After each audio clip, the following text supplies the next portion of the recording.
Live from KSAT 12, the Nightbeat starts right now. A father's frustration. It's been almost 3 years since his son's murder, but the suspect police named was never charged. The plea one man is making to the Bexar County District Attorney's Office tonight. Fallout for students across the country after the Arts Institute announced that it's closing.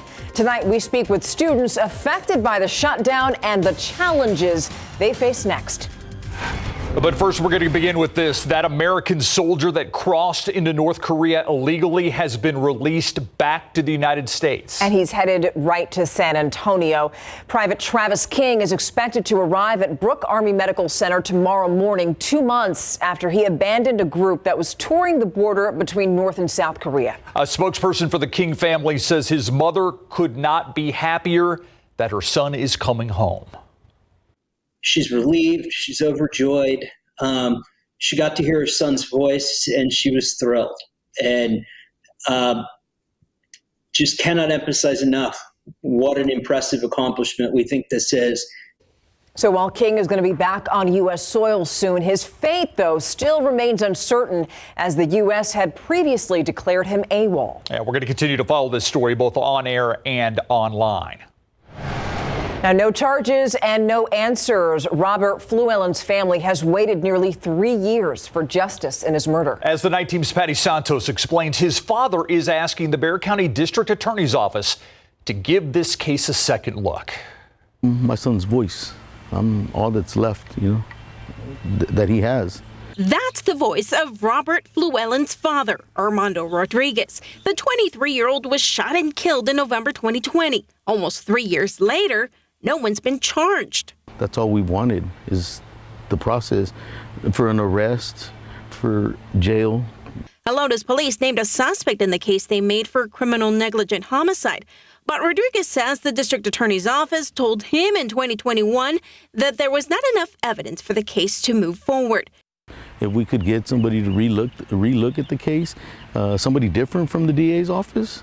Rodriguez finally got a face-to-face with District Attorney Joe Gonzalez during this heated District 4 town hall meeting on September 11th. Your famous words is, "I promise to look into it." 3 years later, I'm still waiting for that call from you. He says that night he was told by the felony chief of the criminal trial division that someone would reach out.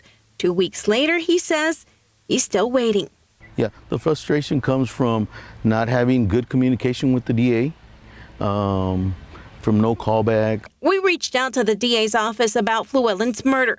In an email statement, the DA's office told KSAT there may be issues proving this case beyond a reasonable doubt, but added, quote, "In the event additional information or evidence comes to light, that matter can be revisited because double jeopardy has not attached," end quote. Rodriguez won't stop pushing to make his case for a second opinion.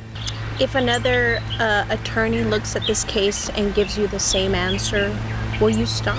Will you say, okay, another person looked at it, that gives me ease?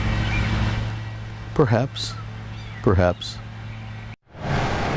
I also asked the DA's office about communication with victims. I received a second statement which says victim services are a crucial part of their mission to uphold justice. The system is complex, but crime victims liaisons walk families through the process. Fluellen's family has filed a civil lawsuit against the person previously identified as a suspect in this murder. Stefania. Thank you, Patty. Let's hope that father at least gets some answers.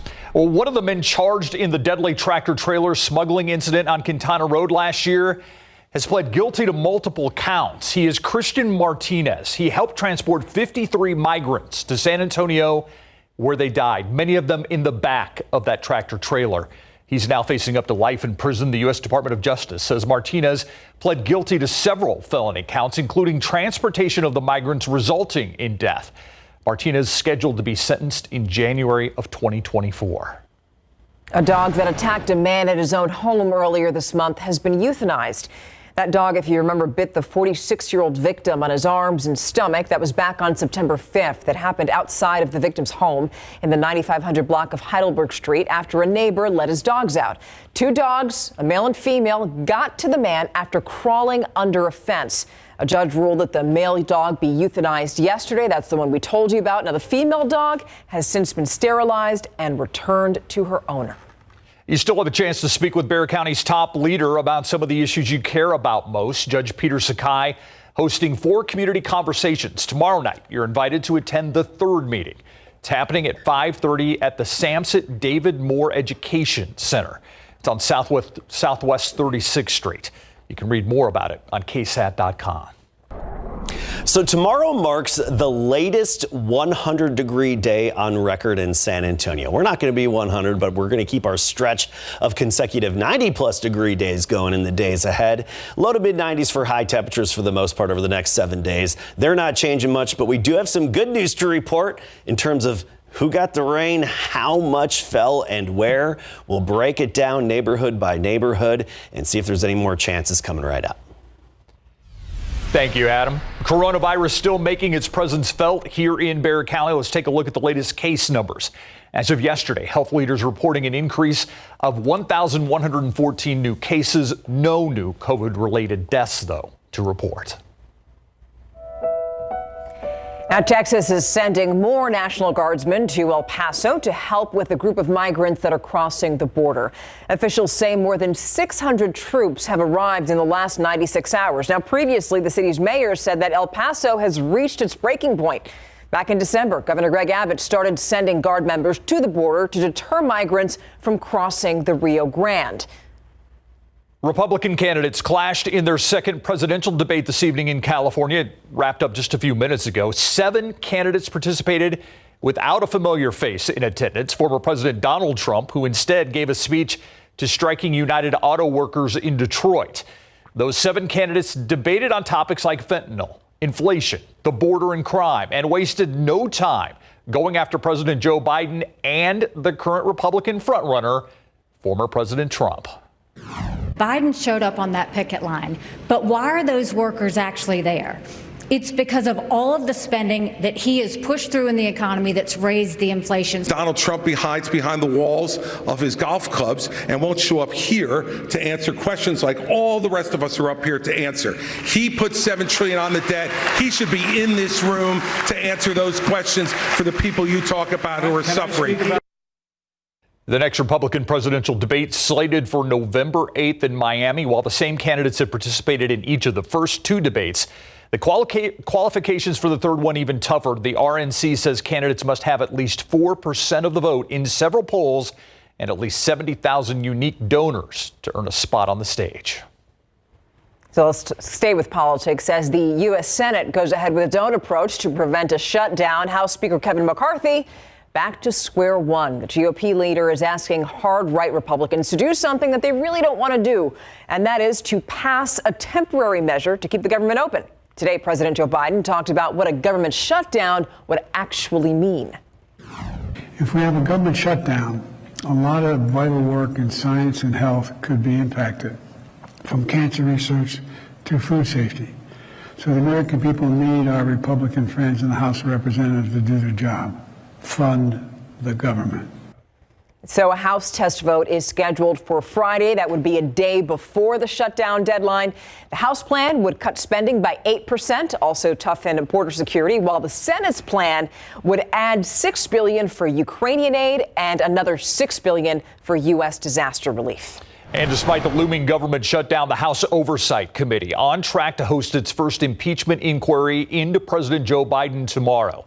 The hearing will focus on constitutional and legal questions.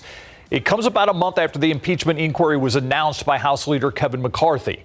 The Republican-led investigation will look into, quote, allegations of abuse of power, obstruction, and corruption, end quote, by the president related to his family's foreign business dealings. The United Auto Workers are gearing up to expand their strike. Union President Shawn Fain is expected to announce the plans against Detroit's big 3 auto companies Friday morning. If you remember, workers have been on strike since September 14th after the union couldn't reach new contracts with the big 3. Tonight, former President Donald Trump he skipped the second GOP debate, which you heard the candidates talk about, and he spoke before a few hundred of those striking workers in Michigan. Hyundai and Kia recalling nearly 3.4 million vehicles. They're telling owners to park them outside because of a risk of engine fires. The recalls cover multiple models from 2010 through 2019, including Hyundai's Santa Fe SUV and Kia's Sorento SUV. Safety regulators say the anti-lock brake control module can leak fluid and cause an electrical short. Dealers will replace the anti-lock brake fuse for free. We have information on KSAT.com. New tonight, Hollywood actors heading back to the negotiating table with the major studios on Monday. And this comes just as those studios struck a tentative deal yesterday to end the writers' strike. So now late night TV, it's coming back. Several shows plan to return with new episodes Monday. That includes Jimmy Kimmel Live. Late night shows were actually the first ones that went dark when the Writers Guild strike began on May 2nd.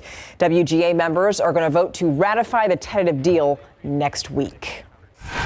And left with lots of questions tonight, students across the country are searching for answers after the Arts Institute announced its closure, including, as you see, the Art Institute of San Antonio. Some of those local students talk with us about the challenges they are facing now. And Lotto fever, yes, it is heating back up. One of the largest jackpots in history, now getting even bigger. And guess what? We have the winning numbers. We'll see you after the break.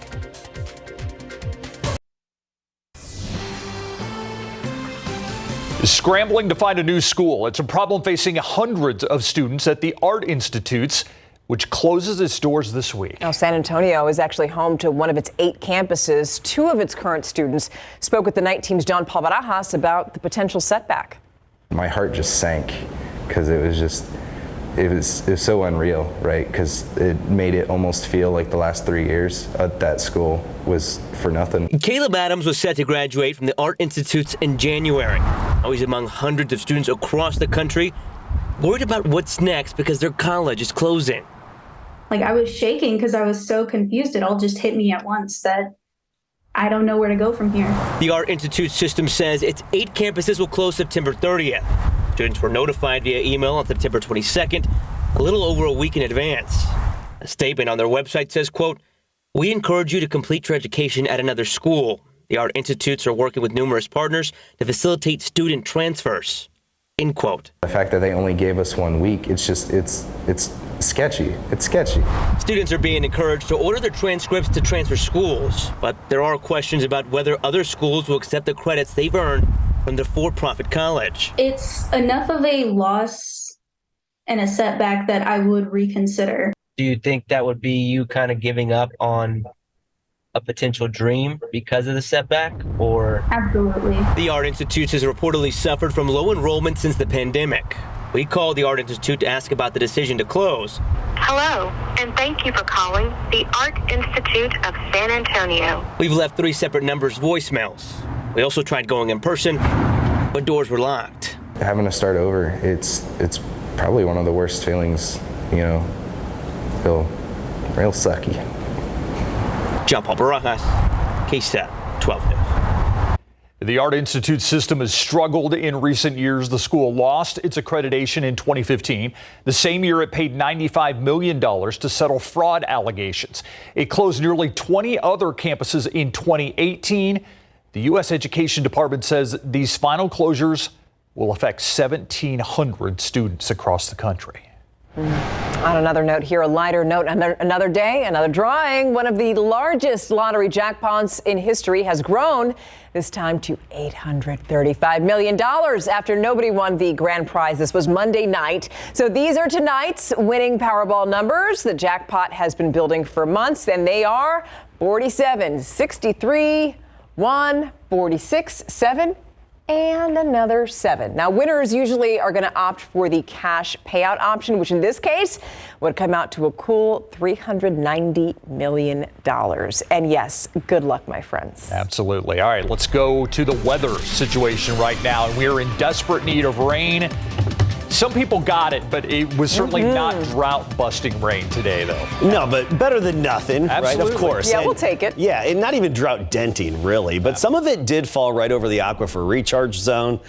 I don't think it's really going to have an impact on that, but again, better than nothing. Let's get right to the good news and take a look at how much rain fell and where. There's really a few sweet spots in and around San Antonio. Let's start on the north side where everything began, around Timberwood Park in Bulverde. You get along it just west of 281 in Bulverde, right as you cross over the Cibolo Creek there, the county line, and just over an inch, up to 1.4 estimated by Doppler radar, slightly lesser amounts into Timberwood Park. Then it progressed southward, pulsed up around Camp Bullis, Rogers Ranch area, Chavano Park, just over an inch estimated around 1604 and Bitters and Huebner area. Then you come down to the medical center on the south side, closer to 410, and you have over half an inch, and especially toward Ingram Park Mall, 1.2 inches estimated by Doppler radar. And several rain gauges actually confirmed a lot of these readings. Then you get just east of downtown, the last little bit of it here around the AT&T Center, up to about 1/4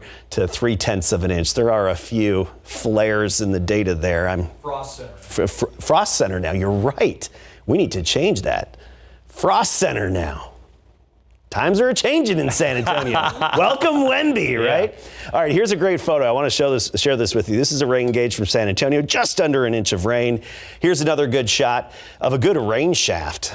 So close, but nothing in our house. The caption, so many of us were in that situation today. And even yesterday, and this is another good rain shaft off in the distance, raining in Stone Oak. And near Carrizo Springs, just west of Carrizo Springs, especially Maverick County, that's where we had a severe storm and very electrified this evening. Here's a look at our drought monitor, of course, updated every Thursday. I don't anticipate any improvements, but you see where we have the extreme and exceptional drought. We'll put the radar from today on top of it, and it's nice to see something in the areas where we need the rain the most. Again, it's a drop in the bucket, but over time, drops can add up and help us out. Here's the big picture. Upper level high over the Baja Peninsula. It's going to move eastward, and that's going to take control of our weather, and we know what that means when the big blue H is around. Pretty much turns off our rain chances. It's going to be in control of our weather for the most part going forward. So we have a 10% chance tomorrow. And then as of now, it looks like it's going to be hard to really develop anything thereafter. So maybe 1 or 2 popping up tomorrow afternoon, and that's it. Here's a time lapse of today. Let's get back to the good news and look at that. Isn't that nice to see? But at the airport, we only picked up a trace of rain, nothing measurable officially in San Antonio, despite those radar estimates elsewhere. 96 our high temperature. Tomorrow's going to be similar. 74 at 7 a.m. By noon, we're 91. 96 for the high temperature. By the way, today was our 112th consecutive 90-plus degree day, which is an all-time record, and we're just going to keep tallying it up. Tomorrow, Carrizo Springs, 97. Rock Springs at 90, Gonzales, LaGrange, 95, Von Army, 96, Timberwood Park and Leon Springs, 94. Similar conditions. And then it's pretty much rinse and repeat, just a mixture of sun and clouds out there. High temperatures still above the 90-degree mark, despite the average being 88. We are on the lookout for a cold front. Unfortunately, I don't even see one in the extended forecast, say 8, 9, 10 days from now. Not yet. An average of 88 sounds pretty nice. Yeah. If only we could really achieve does. it. If only we could get there, yeah. If only. Thank you. All right, let's talk about the boys. Okay. Are they ready to face Zeke? They all say they're ready to face Zeke, and Zeke wants, of course, do this. Of course. AT&T Stadium. Zeke also said that he's really looking forward to seeing the fans there once again. Coming up, Micah Parsons talks about, is he excited to get a chance to face Zeke and tackle him? And the Houston Texans offensive line will have to protect CJ from TJ. Coming up. Football coverage brought to you by Davis Law Firm. Micah Parsons and the Dallas Cowboys will look to bounce back this Sunday when they host the New England Patriots at AT&T Stadium. And that means the return of former Cowboys running back Ezekiel Elliott. Now wearing number 15 for the Pats, Zeke is their second leading rusher this season with 122 yards on 28 carries. And he's still saying, feed me. Parsons was asked, is he excited to tackle Zeke? No excitement. He's just my dog. I know it's all love I just know we just go out there and compete. After 7 seasons with the boys, Zeke said there will be some emotions and that he may do a good job hiding them. After not getting sacked last week for the first time this season, Texans rookie quarterback C.J. Stroud will now see if his beat-up offensive line can protect him from T.J. Watt and the Pittsburgh Steelers defense. They lead the NFL with 13 sacks this season, 6 of those by T.J. He's a great player, both 90 and 56. Definitely two dogs, and even up front, their D tackles are really good too. But this isn't the first time we're playing against really good DNs too. But I think he's probably the best defensive player in the league, other than Michael Parsons and a couple other guys that are standing out in the league right now. But got to be aware of him. But at the same time, we got to have confidence in what we're doing. Stroud will also need to watch out for number 98, DeMarvin Leal from Judson High School. He's got 1 sack and 8 total tackles this season. UTSA Roadrunners are enjoying a bye week before they start American Athletic Conference play at the Temple Owls. The Roadrunners hit their off week with a 1-3 record this season. They lost to Houston in week 1, 17-14, beat Texas State in week 2, 20-13. Then they lost to Army, 37-29, and number 23, Tennessee, 45-15 in back-to-back weeks. Sitting at 1-3 isn't fun, but it's also not the end of the world. Only one time we've ever had a winning record going into conference. So, unfortunately, we're pretty good at being bad in non-conference, and we're pretty good at being good in conference. And we've got to be able to really evaluate ourselves as a coaching staff first, and as players next, and make the necessary adjustments to get going in Temple. UTSA will play at Temple Saturday, October 7th at 1 p.m. Now, the Owls are playing at Tulsa tomorrow night before hosting the Roadrunners. Today, the media got to tour the Victory Capital Performance Center, the new state-of-the-art practice facility for the San Antonio Spurs at the Rocket Terra. But training camp starting next week, this was a great chance for us to see Spurs' new practice center ahead of us going there pretty much on a weekly and daily basis during the season to get practice video and players' sound. It was a media orientation. This is an exciting time for the Spurs. They draft Wemby and they head into an already awesome core of young players, and now they have a brand new practice facility that many had a hand in when it comes to the design. We talked to every stakeholder in this building, and it was years in the making, and it wasn't just one voice that contributed, but it was all the voices. Again, the ability to take care of our people and making sure that our performance staff had the same amenities that our coaching staff had, making sure that we had the ability to put the best people around our players and keep and retain them was the driving force. But I will say this, that we spent hours and hours and hours talking to everybody in this building and how they interacted, and whether that was the intern, whether it was our building ops, whether it was our physiotherapists, our coaches, and even some players. It was a big effort. And there's a little coffee shop located right next to the practice courts inspired by the Spurs coffee gang that included Manu, Patty Mills, and Boris Diaw, just to name a few. The Peanut Butter Bowl numbers are in after the break. The Peanut Butter Bowl was a huge success again, collecting 74,636 jars of peanut butter, both on campus and online. 84 schools in South and Central Texas and Denton in North Texas collected peanut butter, with the jars going to hunger-fighting organizations in those communities. Copperas Cove was the big dog this year, topping 8,000 jars. Copperas Cove came in with over 8,207 jars. All their athletes got involved, all their community got involved, businesses got involved. It was amazing. And then Alamo Heights was also amazing. They came in over 7,000, and it was just such a healthy competition between the two. It is the definition of a blessing for our football team, our program, our community to be part of something a lot bigger than us. And I couldn't be more proud of the way the Alamo Heights community jumped on board with this. More than 74,000 jars of peanut butter, right? How cool is that? Yeah, I mean, those are numbers that'll stick to the roof of your mouth. We'll be right back.